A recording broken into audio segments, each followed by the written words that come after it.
The following is a presentation of the ForceCenter podcast feed.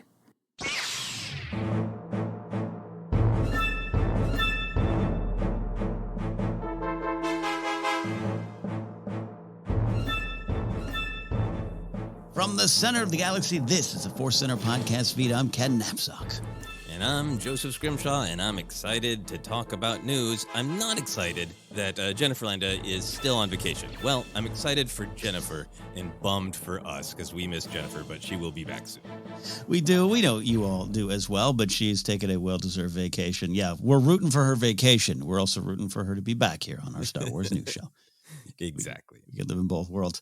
As we are saying, this is our Star Wars news show. Breaking news from a long time ago. We're going to get to some wonderful news from San Diego Comic-Con. Not as much Star Wars news as you'd think, or maybe that's kind of what you expected because D23 is around the corner. We just said Star Wars Celebration, but we're going to talk about some cool toy news, some Andor details, and exciting casting confirmation that emerged. So if you are a fan of Amandla Stenberg, or the Acolyte, which is not coming out yet for a bit, but you're already a fan. Don't worry, we got your news coming up here in a bit.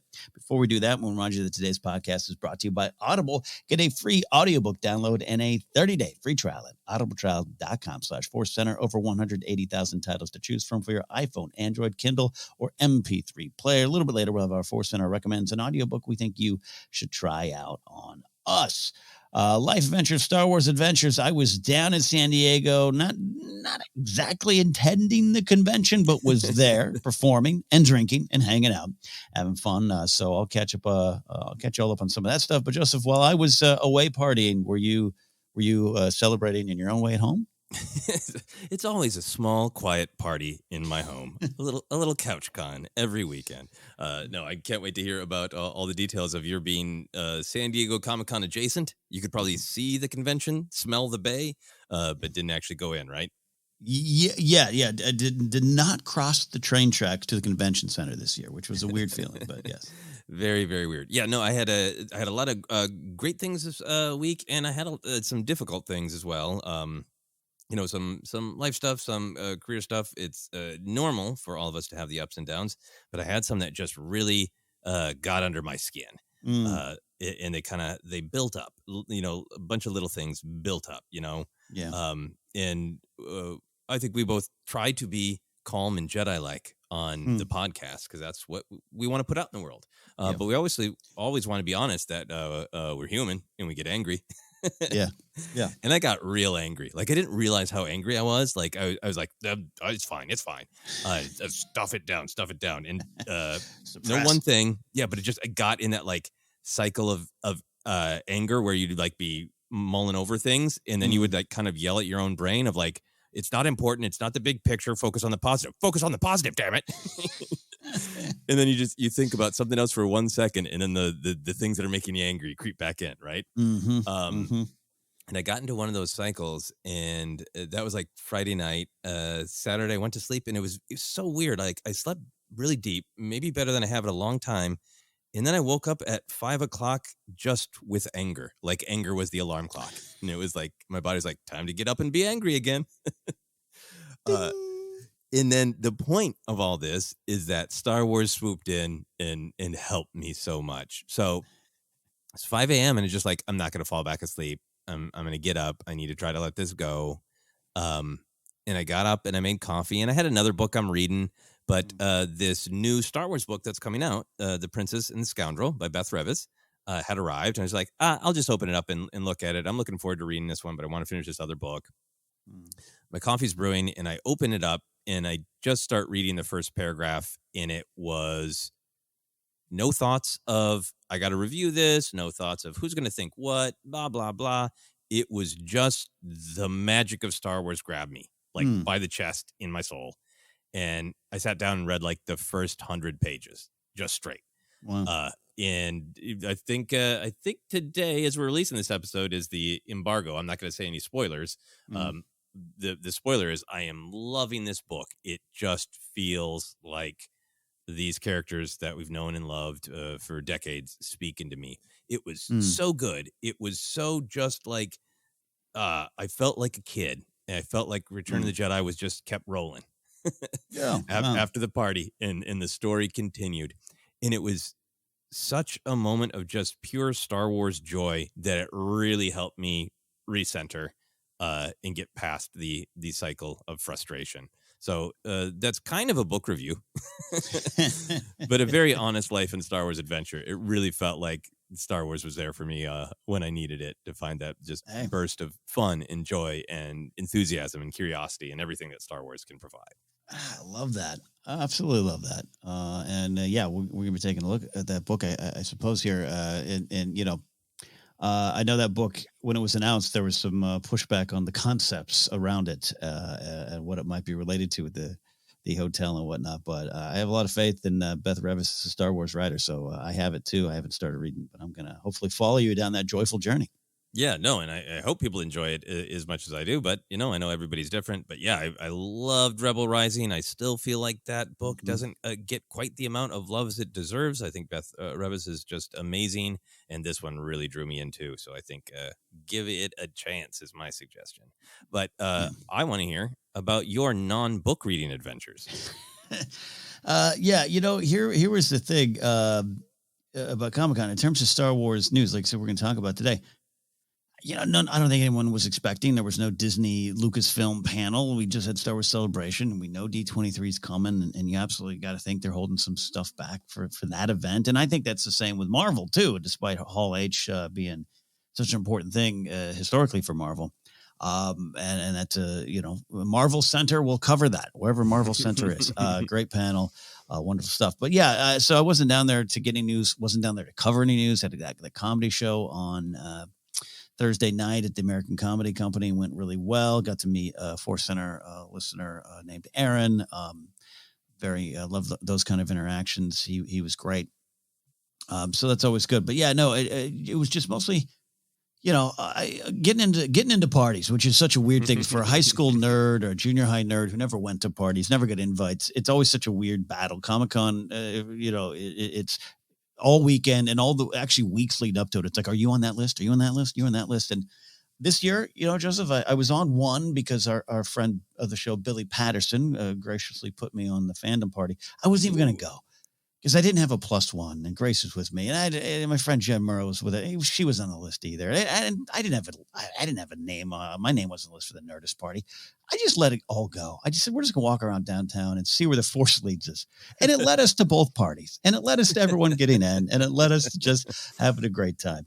All that to say, partying is fun and everything. It's certainly not everything in life, but this year, this Comic-Con, it was the first one since 2019, and yes, there's still a little thing hanging over all this. Still that whole pandemic thing. Still, that was always the worry was always in the air. And at the time of this recording, we'll see how many people come on down with the COVID virus. You got to be careful. It's a weird spot, right? It's a weird spot. Sorry, you're not laughing at COVID, laughing at your come on down, like the Price is Right. Come on down. Who cut it? You'll start seeing these posts emerge, you know, the double lines. You'll start seeing them emerge. Some have already emerged. So far, knock on wood, feel pretty good and all that good stuff, but try to take as many precautions as possible. But all that to say, I address the negative to get to the positive. Because this industry, the industry, the movie talking, movie covering space, we're kind of in and adjacent to, Joseph. Like it was, you could feel the energy, the difference of this year. I kept saying it was like 2014, 2015 Comic-Con, where a lot of our circle was yet to get the big Hall H jobs, or I work for this outlet. We are all just crazy kids trying to make it, right? Some of us older than kids. And this year had that sense of community, and not to equate it to fighting to save the galaxy, but there was a lot of joy this year. A lot of, I haven't seen you in years. I had a great interaction with Maude Garrett, who I had not actually physically seen in years, former Jedi Alliance co-host. And we had a good catch-up session, and a lot of people like that. And even though some of them live down the street in town here, you just don't see these folks. And it just felt, you know, even with some of the bigger things hanging over us, including the state of the world, we might add, it just felt good to have a sense of community, that feeling of there are more of us. And I love that. And that was one thing I connected to and took from the event. And yes, cool parties are cool parties. They're not all they're cracked up to be, kids, but they're a lot of fun. But more importantly, this time around, it wasn't just fun. It was like genuinely seeing people and having a smile on our faces as we caught up.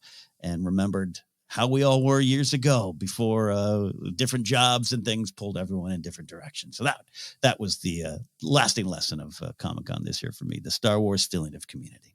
No, that's great. And yeah, and I think you're really responding to like a specific, very large group of people that have been your social circle and your work circle for years, right? Yeah. So being able to reconnect with them in a place of fun and community makes total sense. That, obviously this is the first big return for Comic-Con, and at its best, Comic-Con is absolutely about community, right? If we all like these different things, there's going to be announcements. We're going to all have fun together.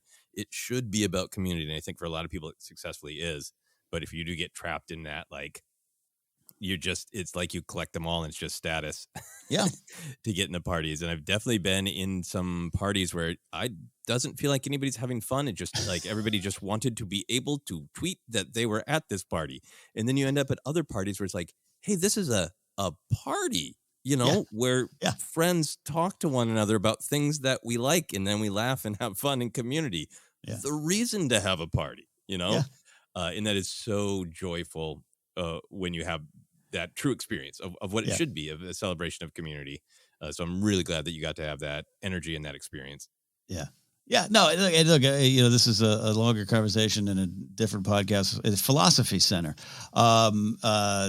It's been what you're talking about is dark side versus light side on this of your life, of your job, of your career, and the last couple of years, that's the feeling I had. So 2016, 17, 18, 19 Comic-Cons, a lot of fun. I always get to do wonderful things, but there was that sense of, well, we better go and we better take a picture here so it can prove that we are here and we can build our clout. Dark's power, unlimited party power, and that could be the downside of any job, of any industry, where you have to kind of show your face, be at the 9 a.m. meeting, all those kind of things. It was nice to get back to the joy. So we'll have a deeper conversation about all that there, but a lot of fun. I do wish there was more Star Wars news, bigger news to come out of this, but patience. We'll have our day again with D23 around the corner, but we do have some news to discuss. So yes. Unlimited Instagram opportunity. Unlimited Instagram. Always say a good party is when you leave and you go, we didn't take any pictures. Yeah. Well, we just talked to friends, and that was lovely too. Nothing wrong with pictures, but great stuff. There you go. All right, on to Star Wars news. We do want to talk a little bit about some news to emerge out of San Diego Comic-Con, including the San Diego Comic-Con Toy News Bonanza. It's been a while since we've discussed toy news. I was trying to think the last time. Might have even been when Jennifer was anchoring the news back in the day. But Hasbro revealed several new figures at San Diego Comic-Con. These are just some highlights. There's a lot on the list. So if I leave anything off, Joseph, feel free to toss it in if it's something that reached out to you.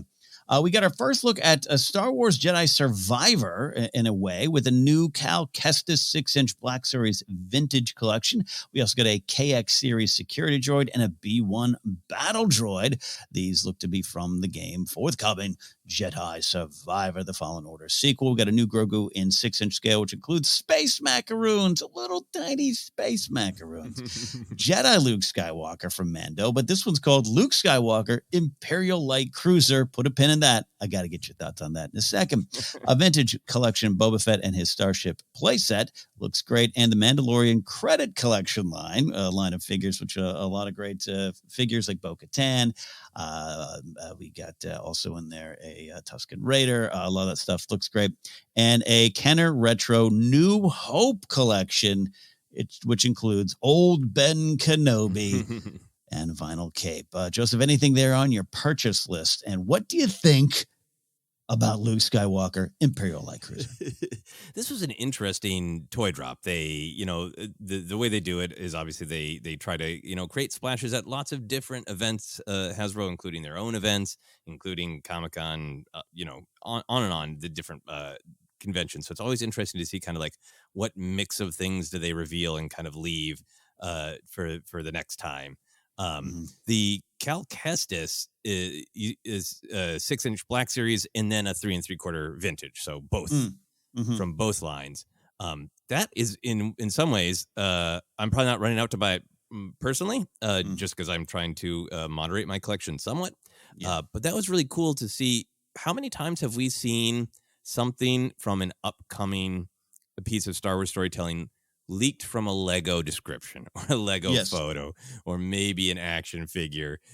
It was great to see an actual official reveal from the action figure of, hey, everybody, this is what Cal's going to look like in that follow-up video game, Star Wars Jedi Survivor. Yeah. And it has just launched a bunch of great conversation about, like, emotionally, what does it mean to go from a poncho to a vest? Does that mean you're doing worse in life? Are ponchos better? Is he being more himself because he's a vest and he's not hiding behind a poncho anymore? Or does he look a little bit more like rugged and like he's been through some bleep? But it's also just fun to see the actual absurdity of, like, it's a cool action figure. It's a cool outfit. Cal looks great. Glad BD1 is there. But to basically see an action figure months in advance before a video game comes out and know, because of the action figure, that there will probably be a function in the video game where you can collect different vests to wear. Yes. Yes, very much like it's you go to the outfitters at Red Dead Redemption 2. What color vest do you want in Pocket Watch? This is great insight. This is also so much of the insight you provide on your unboxing, not unboxing series on TikTok. I suggest you all find Joseph on there to get the same kind of fun insight into the figures. So I really like that. And I think it's like the first game was high school Cal, and this is like 2 years into college Cal, where he's gone through an outfit switch. He's kind of like, I can't believe I wore a poncho my senior year in high school. Oh, what statement was I trying to make? Yeah, Cal has had a few breakups. In some run-ins with the law. Yeah. He's all adult now. Not like he didn't in the first one. You know what I mean? Yeah. How do you? I want to talk about Luke for sure, but I'm curious if any thoughts you have on Cal. Well, I got to tell you, I have somewhat of a complicated relationship with Fallen Order. I want to be clear. We never aim to take it away anyone's joy. And I love the game. I love the story. I love the trauma themes. I love the characters, designs, the worlds. So many things I love. I just had such a weird experience with the gameplay that I sometimes get lost in that. And I don't, I always tease, Alex Damon, who loves the game with all his heart. I hope he takes this as a loving tease. Some of the things about the game. I just, I'm still stuck on Ilum on my replay. So I just have this like, hey, I can't wait for this Survivor to come out. I'm going to play it. I hope I love it even more than I love the first game. I hope everyone loves it. I hope it's great. So it all was kind of a patient feeling mixed with when I saw the figures and went like, oh, okay. That was it. Oh, there's a battle droid. Oh, there's a K2SO's pals going to be in there. Maybe he kills me or maybe he tries to help me. I don't know. But I do like the updated version of Cal. He looks a little older, like a little beard coming in, right? Like he's doing the, like we were talking about the high school versus college. He's going to try a beard on for size. So love all of it. It's not a negative feeling. It's just kind of like, I'm patiently waiting, which I got to tell you is sometimes I'm so like, I'm like a kid on Christmas morning for the Acolyte and Ahsoka and all these shows that are a long time off that we're going to be waiting for. So I think it's nice to have one little section of the Star Wars world where I'm just like, you know what? I'm going to see what comes my way. Figures look great. Concepts look great. BD1 looks awesome and cute. And I'll get there when I get there. Yeah, no, I understand. I feel like I really like the video game, and there are parts of the gameplay that I really like. I think all the lightsaber mechanics work really well. It's not my personal favorite to have those maps that it's hard, that kind of lead you narratively through them, and it works great the first time, but then I find them extremely difficult and frustrating to wander around after the fact. Yes. So that is a frustration for me because it's not my favorite video game style, but it's still fun to see these reveals in action figure form, including... There's this B1 from Jedi Survivor, B1 battle droid with some cool paint. There's a 6-inch black series of that, and I don't necessarily need the figure, but I'm happy to know that he's in the video game, and I can't wait to have to purchase a PlayStation 5 and then play this video game on absolute simplest story mode because I have nothing to prove, and I want to be there for the story. Yeah. So to go back to Luke Skywalker, this is so exciting. This is so thrilling, but also weird. I know there are differences in the mold, right? There's for sure differences in the mold in all the various different, Return of the Jedi, Jedi Knight Luke Skywalkers we've got over the years. Some are this earlier version where he has this sort of cloth over his chest. Some are the ones where he doesn't later in the film and all that. So it's so thrilling to have this action figure. But the actual figure is like, That's Luke. Right. Yeah. From Return of the Jedi. So in some ways, I feel justified in my belief that the package is a part of the whole. It is a part of what makes the action figure beautiful. And anybody who chooses to open figures and pose them, I got no beef with you. I'm just talking about my approach.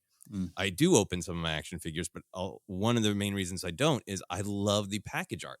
The package art is a part of the story of these figures, of the moment they came out, of what they're celebrating. And this particular one, I'm going to buy this action figure for the package, for the fact that it's Luke from the final episode of season 2 of The Mandalorian, for the shot of him that's on the package. I'm buying the package, and the action figure itself is a bonus. Maybe I'm weird, but that's my truth. No, I think that's absolutely right. And there was even some kind of discussion in our ForceCenter Discord this past week over some of the toys, and we know they're moving to non-plastic packaging for some of the figures and whatnot, and how that might change the relationship to the Black Series. You know, what are you displaying? And I mean, do you need to take the figures out? I'm just even see if it's in a box, you don't even see what the figure is that you bought, even though there's some maybe, bigger, more important issues to worry about in terms of plastic, no plastic, but I get some of it because I'm right there with you. Because I always say this, like I have so many Funko Pops, and it's like, Ken, do you love Funko Pops? Not really. I love the packaging. It just pulls me in every time, especially like Star Wars and Game of Thrones is one thing, but like Tombstone Funkos, I get Wyatt Earp and Funko, but look at that package. It looks so great. So I'm with you on it. And as far as the Luke, I'm obsessed with that's the title of it. The Imperial Light Cruiser. It's such an old Kenner kind of vibe that it's not, the rescue of Grogu or anything kind of big and dramatic. It's just like Luke Skywalker, that time he was on an Imperial Light Cruiser. Oh yeah. That scene.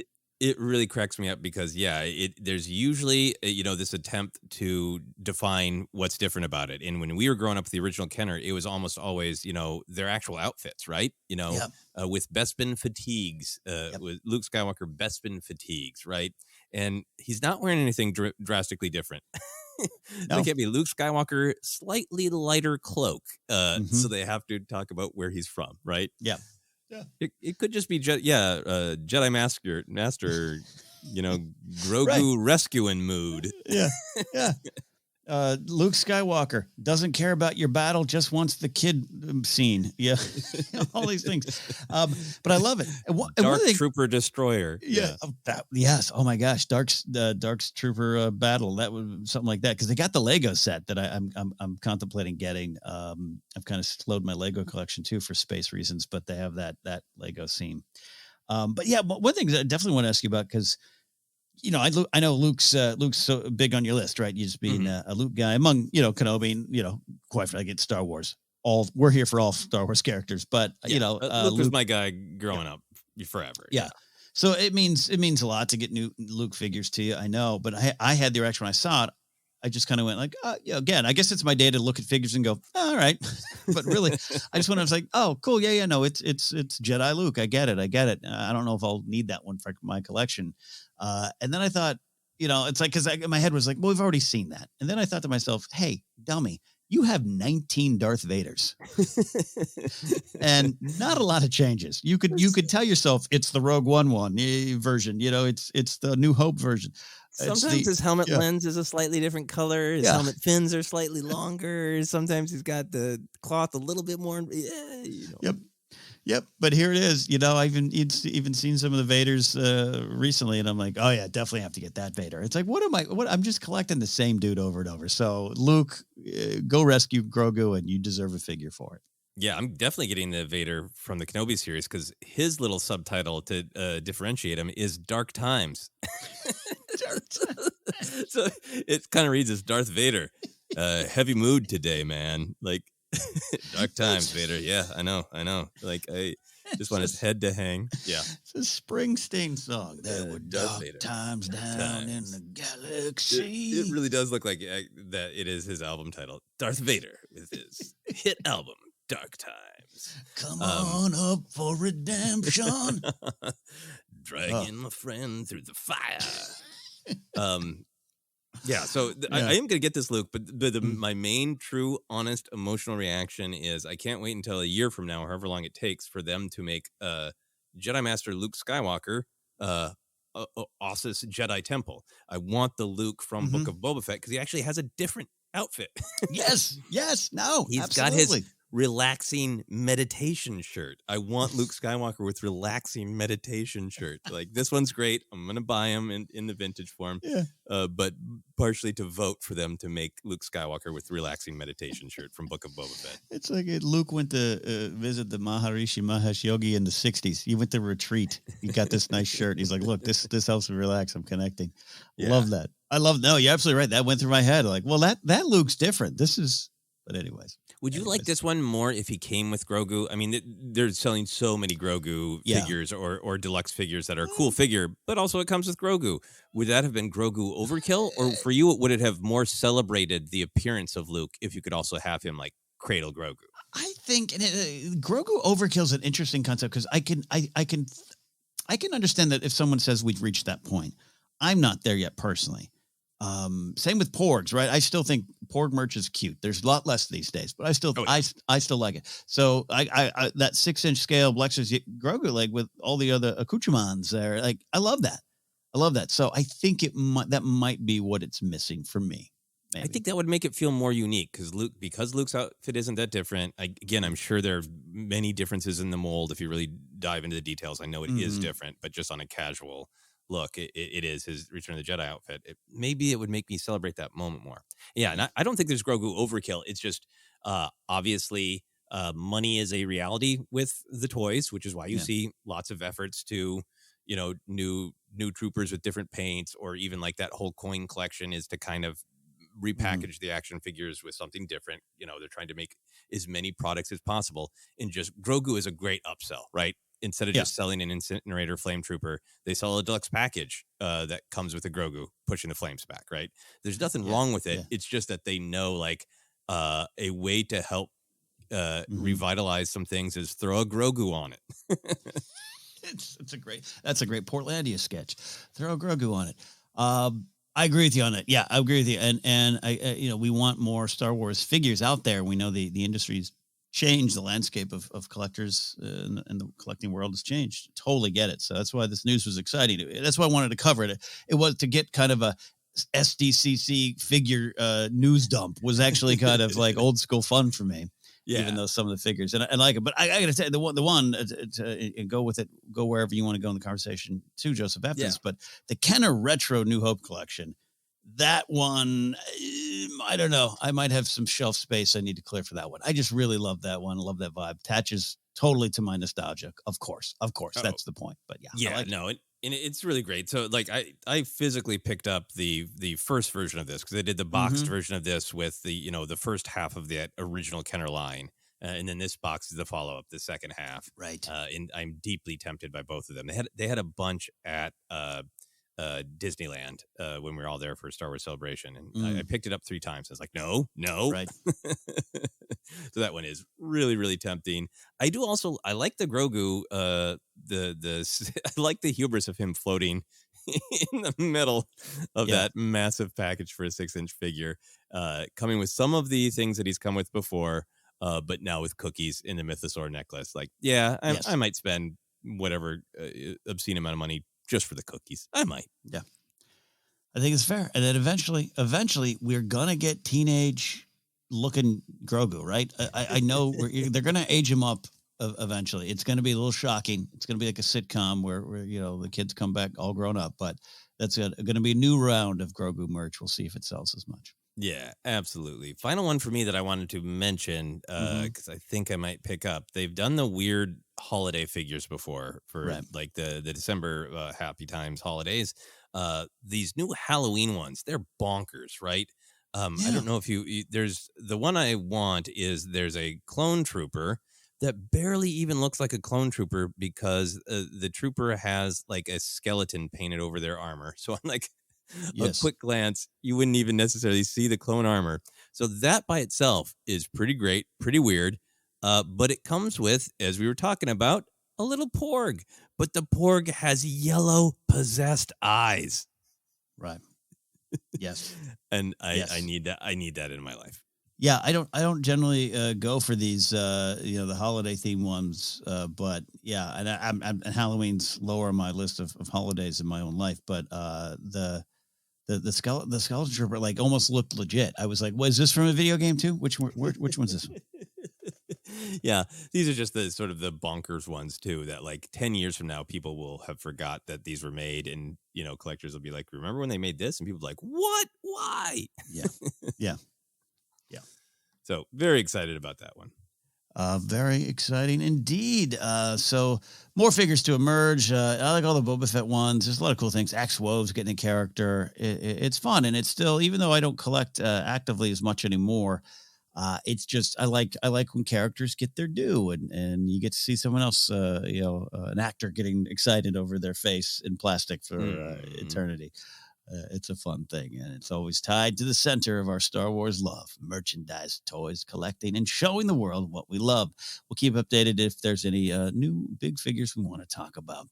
Another thing that emerged at San Diego Comic-Con is what I call a Disney-era Star Wars tradition: small details being slipped into cool costume and prop displays. This is something that going back to 2014 started to really happen, and it did happen before in the early days of Comic-Con. I don't know. I wasn't there partying, so I don't know. Maybe someone can tell me, but I love this thing here, and it was no different at SDCC 2022 with some minor info emerging for Andor. First, the world got to see the cool Star Wars trench coat-based design for Andor by Michael Wilkinson, and the news that Andor must undertake a dangerous mission to a new planet called Aldalani or Aldani. We'll wait to see how that's mispronounced by different characters in the story. Aldhani. Aldhani? How do you say that, Joseph?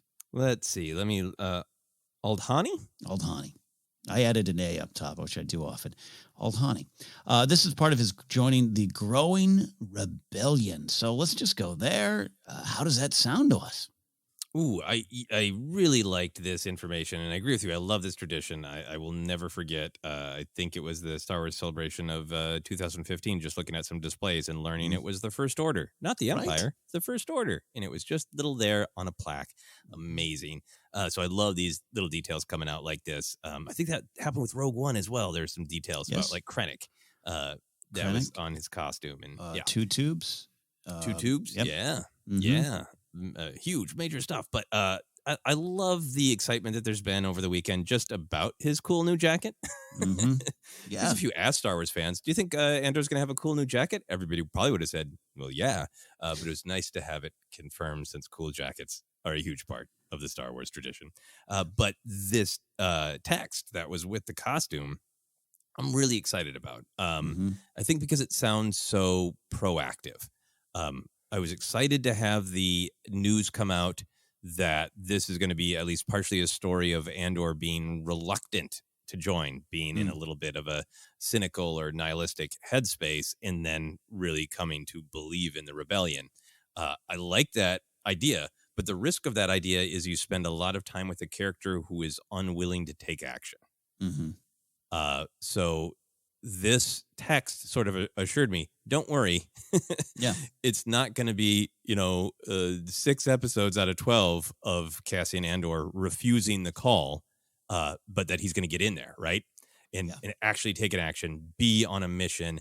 And I really like, as part of his entry into the growing rebellion, maybe it's reading too much into it, but it really does suggest that, like, prove yourself. Here's your test. Here's your baptism of fire. Go, kid. Yeah. That sounds really exciting. Might be reading too much into it, but that's where my mind goes. Yeah, it also could be, Crix Madine with the Billy Club going, you got to do this so you don't get in the group here. All right, Dad? Exactly. Yeah, no, but I'm with you on that. We wouldn't expect it to be like this, but we wouldn't want, 9 episodes of Andor going, I'm good. I'm good.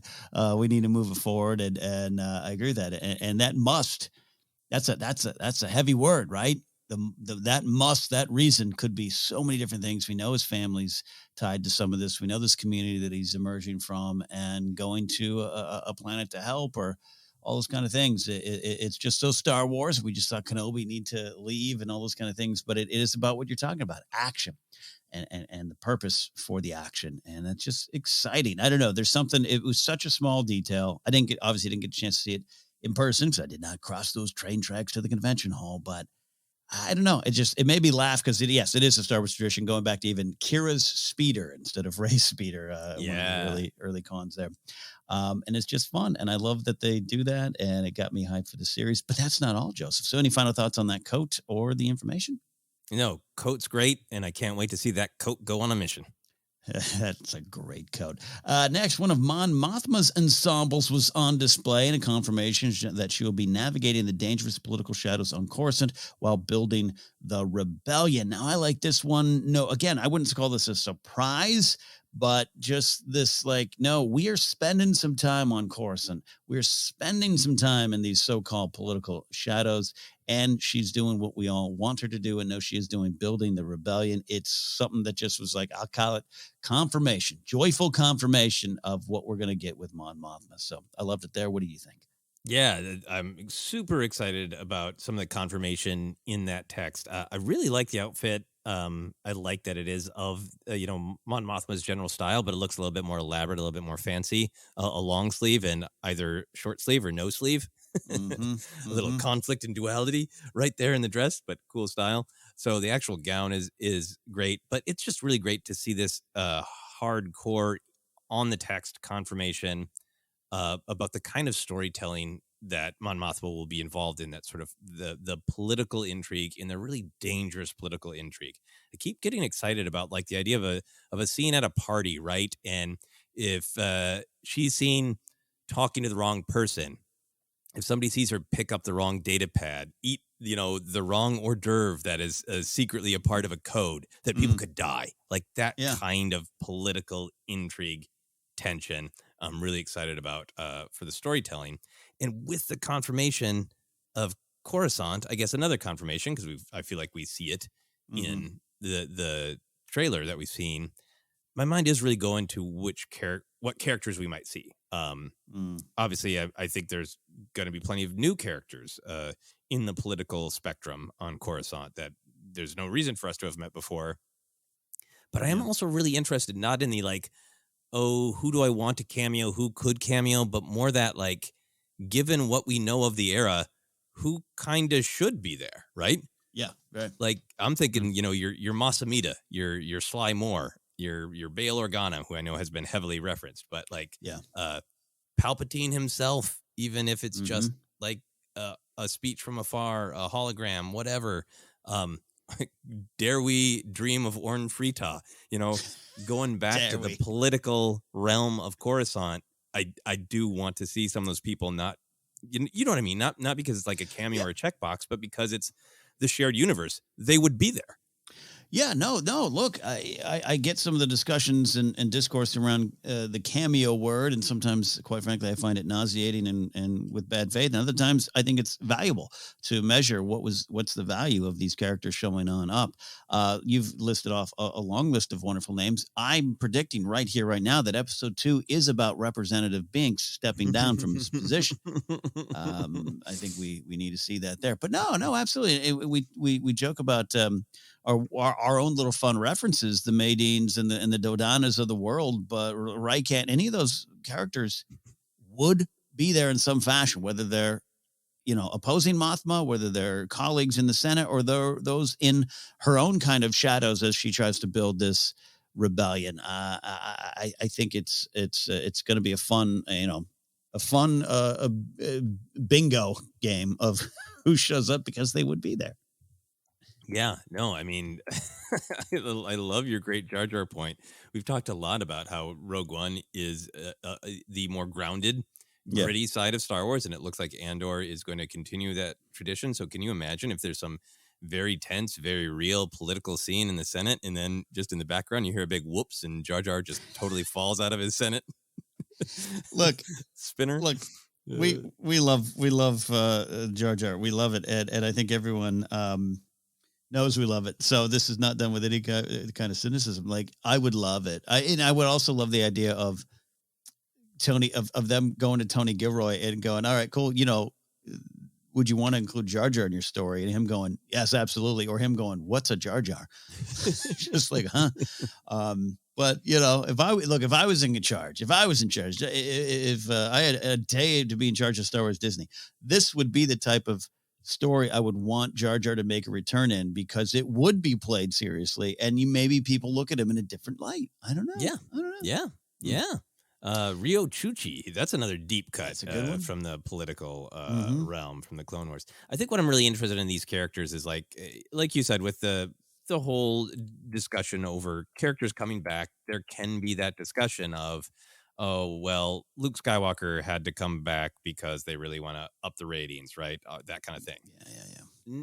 If Mas Amedda shows up, no one's going to argue, oh, they just had to shove fan favorite Mas Amedda in. Like, I know hardcore intense fans like us might be like, amazing Mas Amedda, but it's not like Luke or Leia, right? Yeah. No, absolutely. Look, and we know there's been words of Saw Gerrera. Tarkin wouldn't be out of place. There's all these names that are so key to the story, but we'll see. And also, I'm excited. Like you said, there's going to be a ton of new ones we're going to learn about too. Yeah. And finally, we know more of B2 Emo. B2, or B, is an old ground mech salvage assist droid that has been working for the Andor family for years. What do we like about that? This, dare I say, a family pet of sorts for Cassian Andor. There's so much alike about this, including B2 Emo's name. I love that with a name like B2 Emo, which they have to know what they were doing. They're like, but people call this droid B2 or B. Like, Emo's sitting right there. Come on. We'll see what the fan base calls him. I think the fan base or calls them. We don't know what the droid's designation is. But the ground mech salvage assistant, that is really, really interesting to me, because we don't necessarily know a ton about the Andor family yet. But if they have a droid that's job is involving something, kind of specific and industrial, like salvage, to me, that, or hauling scrap, that suggests a possible story of Andor's family being professionals, builders, workers, having a trade with a long tradition, if this droid has been with them for a long time.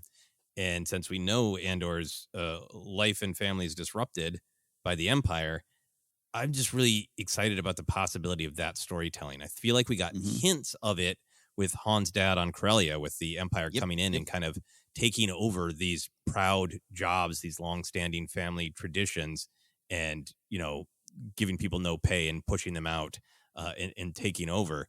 There's a hint of that that's always floating around the edges of the Solo story. But it would be great to dive right into that. If the Andors have this, like, we are business people, we are proud workers, and that has been utterly violated by the Empire, that would be fascinating. Yeah, you and I have the same mind there, where it just signifies that how the story, this story starting out in any way, shape, or form with Andor's family, and how things start happening to them and his community around him. That's very much at the center of the story. I love what you're saying about continuing this idea of the oppression of the Empire. It destroyed so many things and people and industries in so many different ways, and this could be part of it. I hope B2 goes on adventures, but even if he's just at the beginning, that it represents this thing. I think it's very key that this little bit of information is out there, that this is something that is a droid that's working for the Andor family for years. It's a long-standing business. It isn't a startup.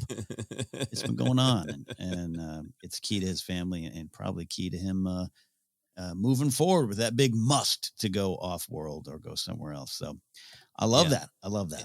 In some key words that you and I usually like, old and weary is how B2 Emo is described. We like old and weary around these parts. I do also just want to quickly acknowledge the appearance of B2 Emo. I really love the design. I love the kind of crooked head and big eye that constantly kind of looks like the droid is raising one eyebrow and going, "You want me to do what?" I know. Very good, very old, very weary. I had a reaction that I saw a lot of people on the internet have, that the design did remind me of the Vincent or Scent droid from Black Hole, back in the day. Oh, And saw wow. some chatter on social media that that was not an intentional part of the design, but hey, these things happen sometimes. So wanted to mention that. I've buried black hole in a black hole of my soul because it scared me as a kid.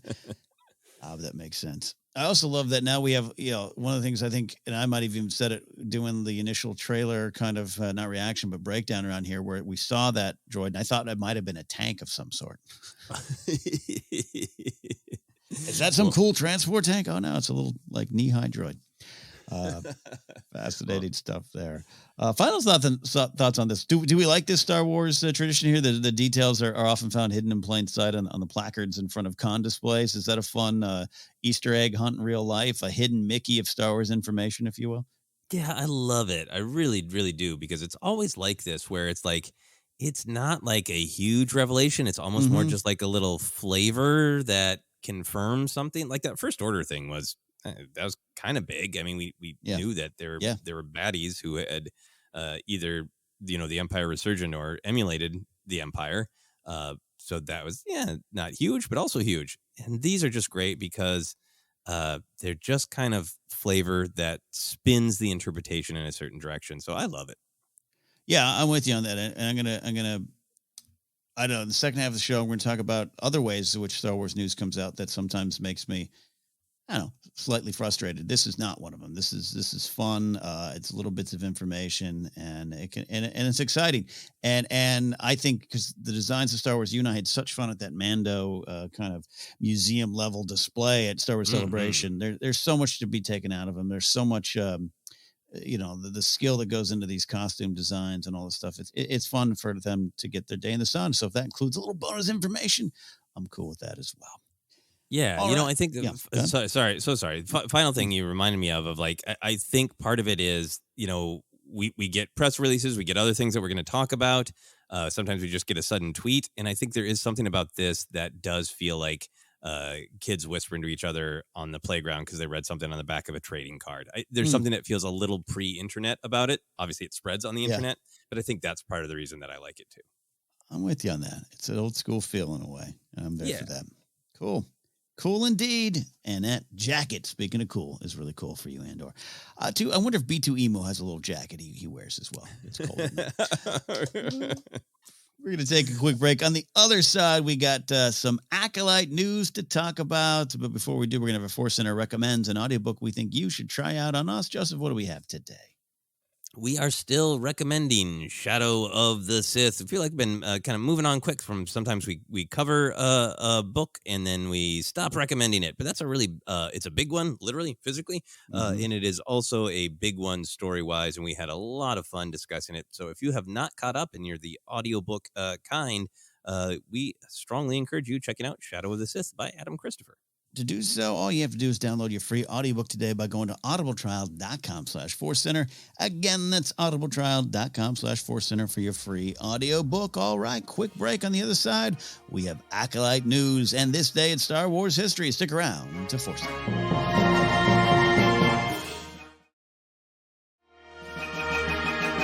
Welcome back to ForceCenter. We're here looking at Star Wars news, and now we go to this bit of news that emerged from San Diego Comic-Con. It's a rumor, no more. The Acolyte lead confirmed. Yes, well, there was no major Star Wars news at San Diego Comic-Con, and I'll say again, wasn't expecting any, so that's not being disappointed. That's just what it was. But during the event, actor Amandla Stenberg took to their Instagram page to confirm what was previously only a strong rumor. And I will add, it got a little confusing, I guess, because I was, drinking a lot of white wine, which I normally don't do. Comic-Con. I know, and Joseph, maybe you could help me from a distance. The official Star Wars Twitter account, I think, did put something out, and it was a picture of Amandla, and they were standing with R2. I think that picture went out on their page, being Star Wars, but also on Amandla's Instagram. So I saw all their information first, I should say. And it got a little confusing of where it dropped first. Did you see? It doesn't matter. It does not matter. I just was slightly confused. I think I saw their Instagram post first, and Yes. I think that Amandla did release their Instagram post first, and then I went and checked the Star Wars feed. Yes. Because this is now my instinct when I see people spreading things of going, cool, what is the actual source? Is there any possibility people are taking this out of context? And yeah, Star Wars, the official Star Wars Twitter feed said, join us in welcoming Amandla Stenberg to the Star Wars galaxy, #the Acolyte, and then linked to Amandla's Instagram post. Yeah, and they had put on their page, next up, A Galaxy Far, Far Away. I'm so excited to finally announce I'm joining Star Wars, The Acolyte. Honored is an understatement. May the Force be with you. There was also a great TikTok thing going around of Amandla kind of talking about their excitement and how they listen to podcasts and they're part of the fandom, and it just means a lot. And, you know, we always talk about that balance. I don't need every performer to just absolutely have loved Star Wars and grown up with it. It just doesn't need to be the case. But it's always fun for me. I go back to one of my first things of seeing John Boyega watching the Star Wars trailer with some pals, and they filmed it, and he got so excited, he like jumped over the couch. And, you know, yes, it's the early days and so much other things happen, but I go back to that and how excited Boyega was. And just to see Amandla's face in this interview, this little TikTok thing, just is like, it's a great starting point, and I can't wait for them to take this journey there. So what do we think of this confirmation? We'd previously discussed this rumor. This was one of those pretty strong rumors reported on by the trades, which is why we kind of discussed it in the past. But here we are, Joseph. It is, we're a couple years out from Acolyte, I believe, or a year and a half or so. I think they're starting production. But what do you think about this? Yeah, no, I remember now talking about the rumor, and I'm excited for Amandla as a performer. I always forget that they played Rue in the Hunger Games. That's honestly really the only. Yeah. I just haven't seen a lot of the other shows and movies, even though I watch so much. Yeah, movies and television. It's hard to keep up with it all. So I haven't seen a lot of their other performances. Rue was quite effective back in the day. So I'm really excited for Amandla as a performer. That TikTok, thank you for sending me that TikTok. You said, hey, we're going to be talking about it, so check this out. Yeah. What was really effective and powerful to me about that is it was just overflowing with honesty and enthusiasm, right? Yeah. Personally, if somebody's truth is, I always have been a Star Wars fan. If an actor's truth is, I want to immerse myself in Star Wars. If an actor's truth is, I really just focus on acting, and the writer and the director tell me everything I need to know. I know my character, and they'll tell me, you know, what a boggling is. I don't need to worry about it. Yeah. I don't care as long as it's the actor's truth. Yeah. And what I loved about this TikTok from Amandla is that they were saying, I decided to just become all in. I want to. I get up and I Star Wars all day. Yeah. I watch things, I read things, I listen to podcasts because I want to, because that's how I'm connecting to it, because that's the entry point for me. And the enthusiasm and the honesty and the passion was so clear in that TikTok, and that's what excited me. Not a checklist of this is how every actor should approach it, but seeing the honesty that this is how Amandla is choosing to approach it.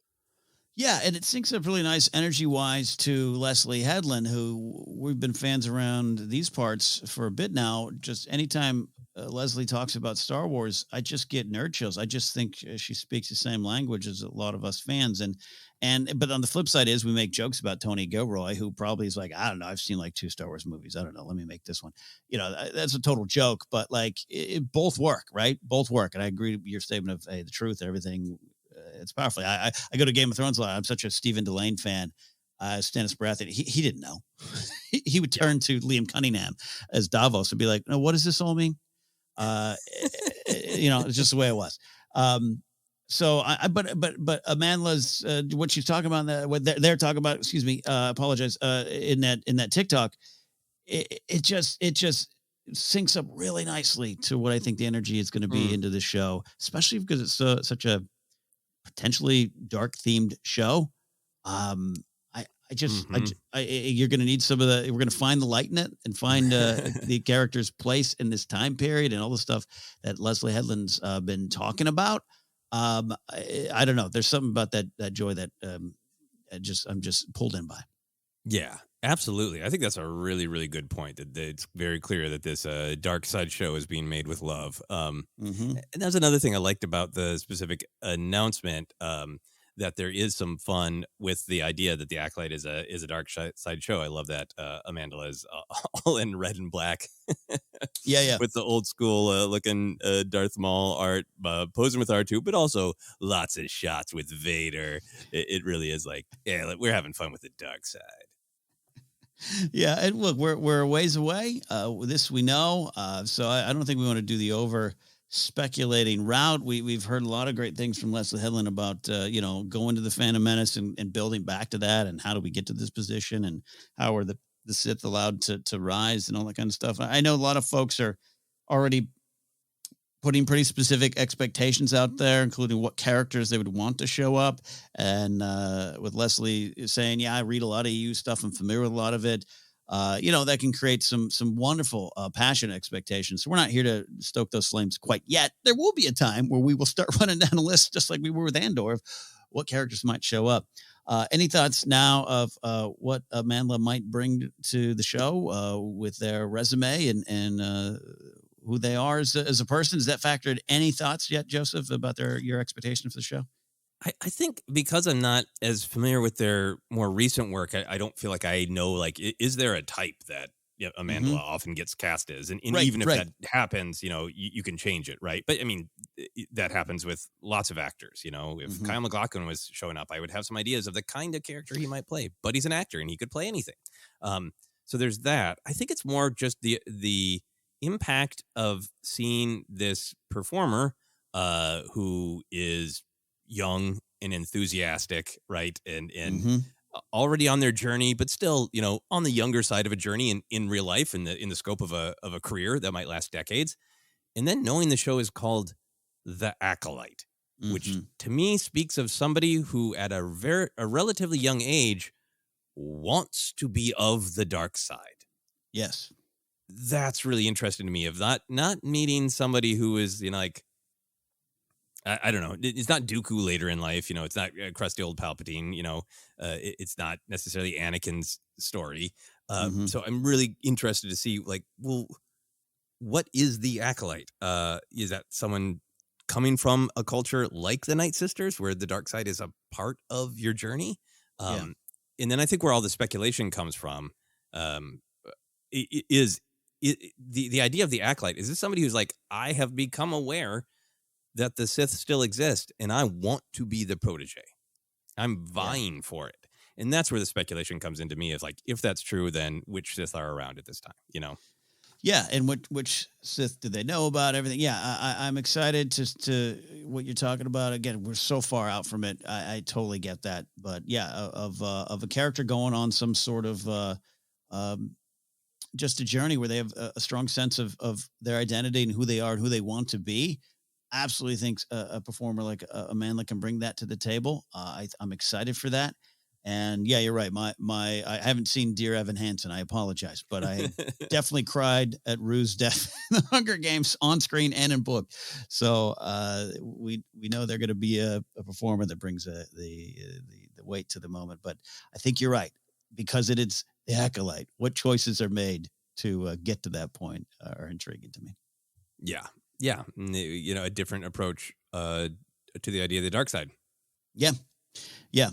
And I'm going to guess the show's not making a case for it. I think they're examining why it's there and why people might be drawn to it and the dangers of it. Yeah. I don't know. That's early on. I was saying that because a lot, it's like, yes, there's a lot of names we're from, Plagueis and Revan and all these, I don't think the show would be like, wasn't their perspective great?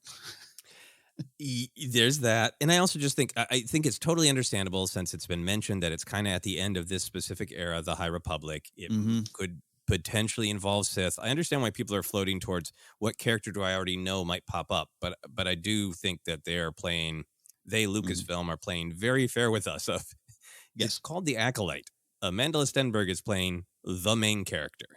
Yeah. So even if characters that we already know or like might be involved, it sounds like this is a journey where the Amandla's character is at least the lead of the ensemble. Here's the final thing I want to talk about here, Joseph. Here, this is a great, just personal announcement. I do not want to take the joy away from Amandla Stenberg or the excitement of the Acolyte. So I'm threading a needle. Please help me thread this needle here. But and again, no expectation of Star Wars news, big news coming out of the convention. That was not on the table, never on the table, no thought of it.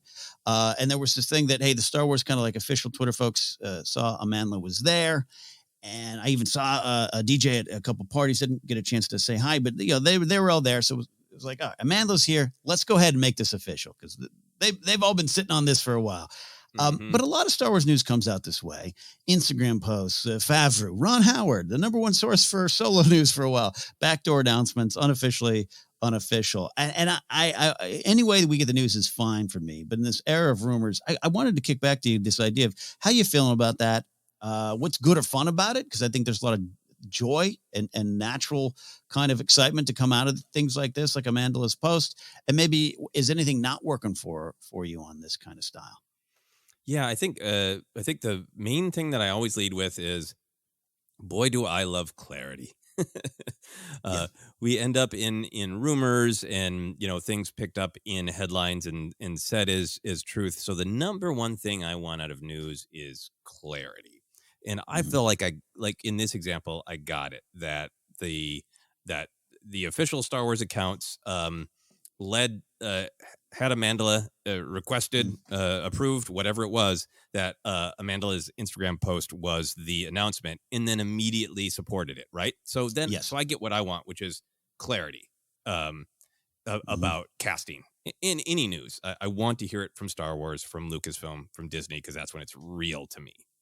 Yeah, because when they don't kind of support it, Jon Favreau's just like, "Here's the thing." You're like, "Is it?" I mean, is it? It is, right? Because it's Jon Favreau's account. But in this time where we so deeply need, not just for pop culture, but for the survival of democracy and frankly the human race, we need honesty and clarity. I'm very obsessive on it, and the pop culture side of it is the least impactful, but we get in a habit of we read a thing and it's true. So I love the clarity. Then there's this other side of it to me where I just feel like we're in a moment where the entertainment industry is certainly evolving, but also just marketing is really, really evolving and changing. Even in the last couple weeks, months, the Star Wars Twitter account has become more assertive and playful, right? Making more assertive statements about issues. I don't think I even hashtagged Star Wars, and the official Star Wars account, responded to an Emperor Palpatine joke I made with a screenshot from Obi-Wan Kenobi, right?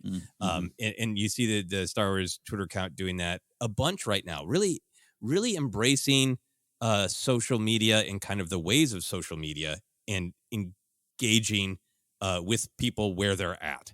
And I feel like this seems also like an extension of it where companies want fans to be excited.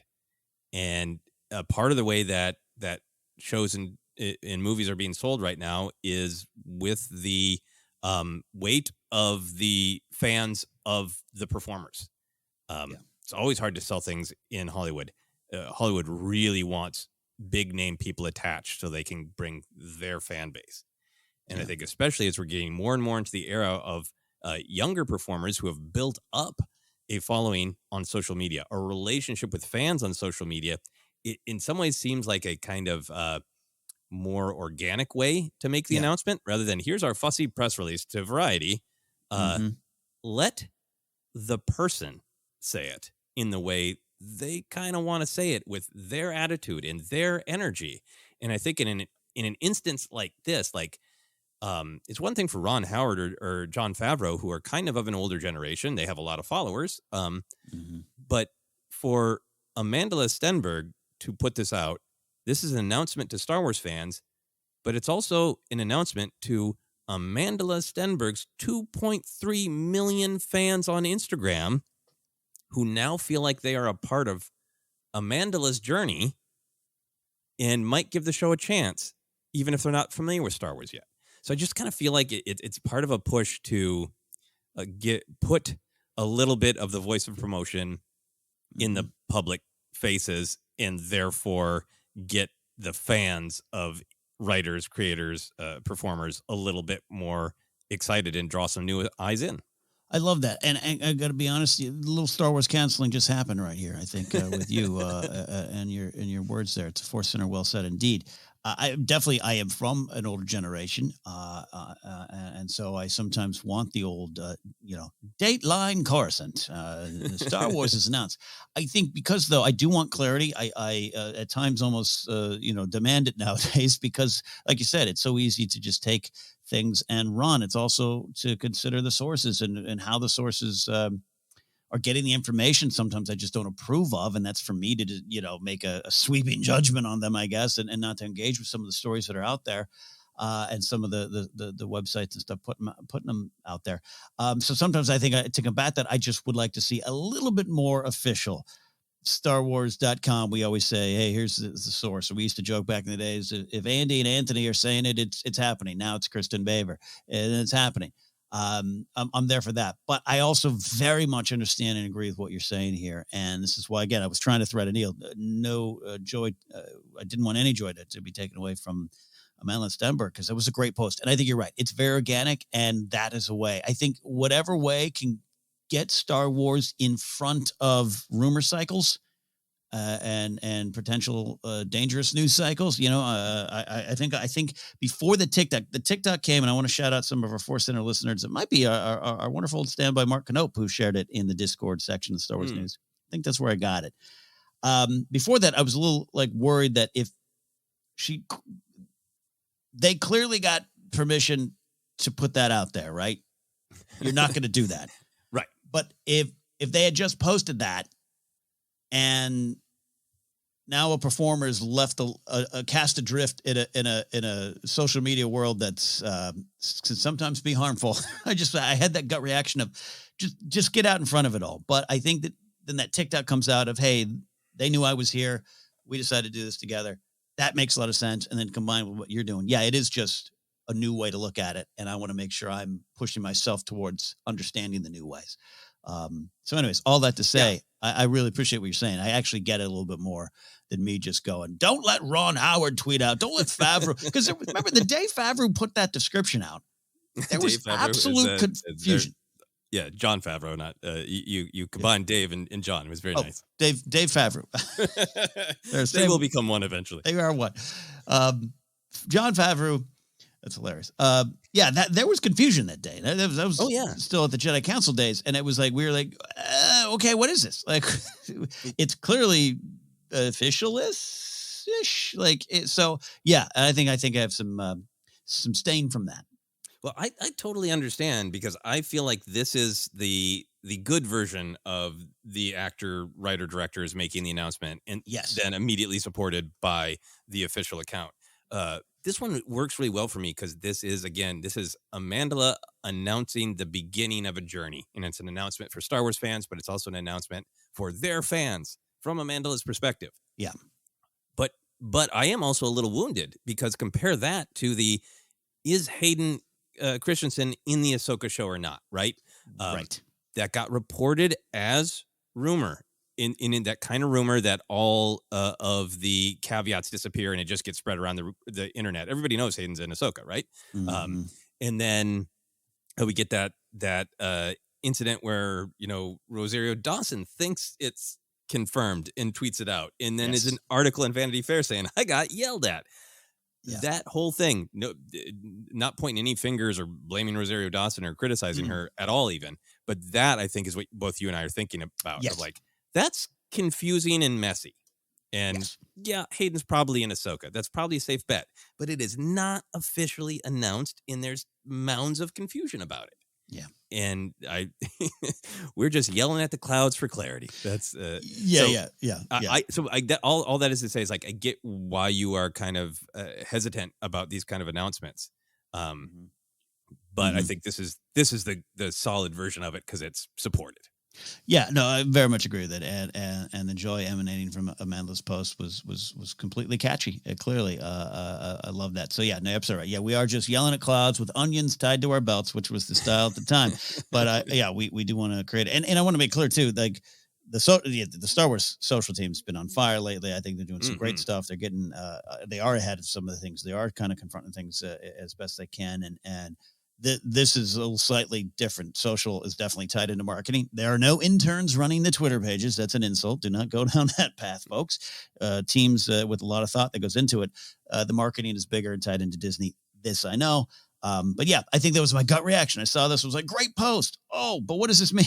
Where are we going? What are we doing? Like I said, first thing I did is went and checked. Like, I want to be excited, but I want to make sure this is for real. Yeah. And at the end of the day, all that remains is joy and great fun anticipation for this series, The Acolyte and Amandla Stenberg joining the Star Wars family. It was a lot of fun, too, to see people like Ahmed Best, Jonas Swadamo, and others joining in and commenting on their Instagram page. A lot of fun. Agreed. All right, that's our look at Star Wars news. But before we get out of here, we'll take a quick look at this week in Star Wars history, looking ahead to Star Wars past and going a little bit far out here, July 31st, 2003. Where were you, Joseph? It's a key question because George Lucas allowed subscribers to hyperspace on StarWars.com to choose the paint scheme of Obi-Wan's new astromech unit, R4G9 in Revenge of the Sith. Joseph, how many times did you vote? I am trying so desperately to remember if I voted because I was having some financial challenges on July 1st, 2003 that my live-in partner at the time was very rightfully concerned with some of my spending choices as I struggled to make rent but still found money for Star Wars and hard mics at the bar. So I can't remember if I still had the hyperspace membership or not. I was in the middle of doing a bunch of theater stuff. I had just got back from doing a Shakespeare, 2 Shakespeare shows up at a wonderful city right by Lake Superior. And then I was getting ready for the big Fringe Festival. So I might have missed this. It's entirely possible I missed this, which hurts my soul, because I want to believe I voted for R4G9's colors. I can tell you this: I did not. I definitely was on the internet at this time. In fact, I was writing for an internet music website by Tiny Mixtapes back in like 2002 range. So I was definitely poking around the internet, but I don't remember going to StarWars.com at all. I went there like almost every day in this time period, so I might not have had access to hyperspace anymore. There you go. So I did not vote there, but an interesting thing, and I just love that. I'd love to know, exclusive footage there, documentary footage of them sitting down with George to go, hey, we got an idea. Are you good for this? And him just going, these paint schemes, none of it matters. Sure. Give them. Sure, that's fun. What would we want to see voted on now in the Star Wars fandom? Could that we've gotten figures? That's what figure do you want next? That kind of stuff. But actual stuff in the movies or shows, that's a dangerous game, Joseph. But anything come to mind? Oh yes, I think R4G9's color palette is the exact right level to vote on. So I would love things like, hey, we're going to another watering hole in Mandalorian season 4. Pick one of these background aliens, or hey, there's going to be a minor Jedi in the background of a High Republic comic. Pick the design. Hey, there's a nightclub singer in Andor season 2. Maybe if there is in Obi-Wan season 2, he's going to have a drink at a bar. What color should the drink be? Yeah. Any of those I'd be thrilled about, because it gives us this fun sort of like, oh, wow, we got to vote. We got to, kind of be involved. I think anything more major than that for me, just starts to kind of confuse this already, I think right now, kind of tortured relationship between artist and audience, Yeah. I think for me, the artists make, the audience reacts. We vote with our dollars and our view time and our podcast and social media opinions. I think for me, I just wouldn't want to get into anything too substantive. Because I think it does start to make it feel like I am the customer of Star Wars, and the customer is never wrong. So I need this ship to be this, or I need this character to show up. Dangerous, I think. As I think Jennifer Landa yelled once on this podcast and her own content, Star Wars is not Burger King. You cannot have it your way. But yeah, no, I think you're right. Could be some fun stuff. Here's what it is. We should go to, exclusive subscribers to StarWars.com can pick the Sith Lord that will appear in the Acolyte. you can rewrite the 3rd episode of season 2 of Andor. Yeah. No. So what kind of, if it is the kind of background fun, minor stuff, what kind of stuff would you be interested in getting a vote on for fun? I do think names of droids can be okay. I mean, I know I said names, not colors, but even a name here in the background, because it would be a background droid. Like it would be Gonky 9 or something like that. I don't know. But that you can, as long as there's no write-in candidates, I don't want a weird push.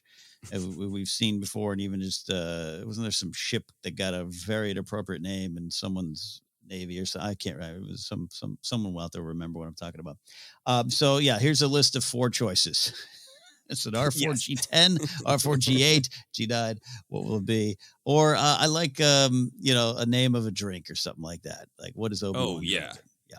But it really does have to be a multiple choice, not a fill in the blank, right? Or that's how you end up with Droidy McDroidface.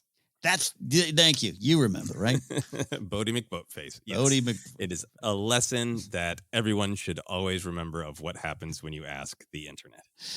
Yes, it's dangerous. It's dangerous. But that happened July 31st, 2003. In the build-up towards Revenge of the Sith. That's our look at this week in Star Wars history. We are almost out of here. Before we do, we're going to let you know where you can find us. We're on Twitter at ForceCenter Pod. We are on Instagram and YouTube as well. July 29th, if you're listening at the time of this release, July 29th, Friday, 4 p.m. Pacific, live Q&A. And we're going to begin kind of a fun countdown to Andor kind of conversation. But we're going to mostly taking your questions. Me, Joseph, and who knows, we'll stop by this Friday on our YouTube page. Subscribe if you haven't. Facebook page is ForceCenter Podcast. We are on Acast, iHeartRadio, Apple Podcast, and more. Just search, you'll find us. And if there's a rating and review system there and you'd be so kind, we'd really appreciate that. Helps people find the show. Merch is available at tpublic.com/user/ForceCenter. You can support us directly at patreon.com/ForceCenter as well. Thanks for those who came out to the American Comedy Company on Thursday. For information on other shows they got going on, you can go to KenNapzok.com. Going to be at Flapper's Big Show on July 30th if you're in town local here to LA. You can follow me at Ken Napzok. For a charity spotlight this week, do want to go back to highlighting one that I highlight from time to time here. Means a lot to us in California.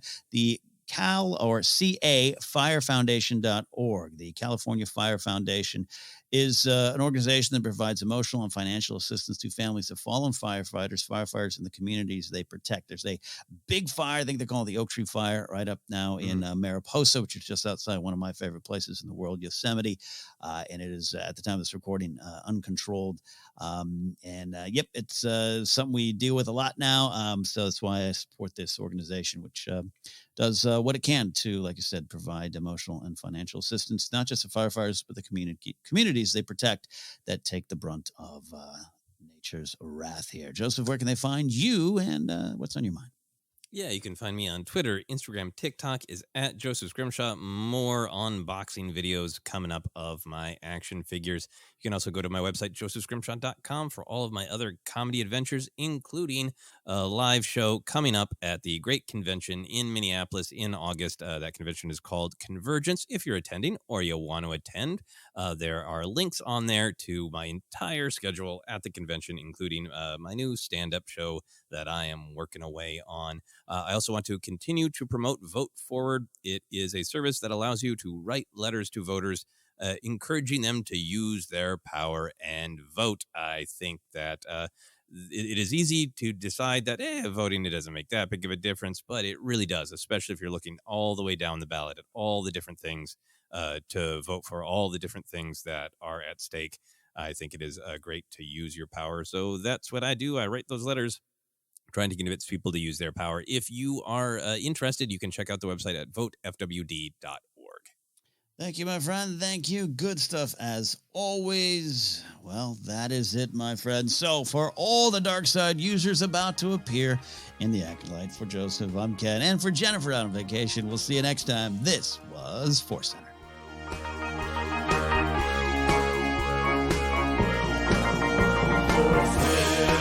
ForceCenter.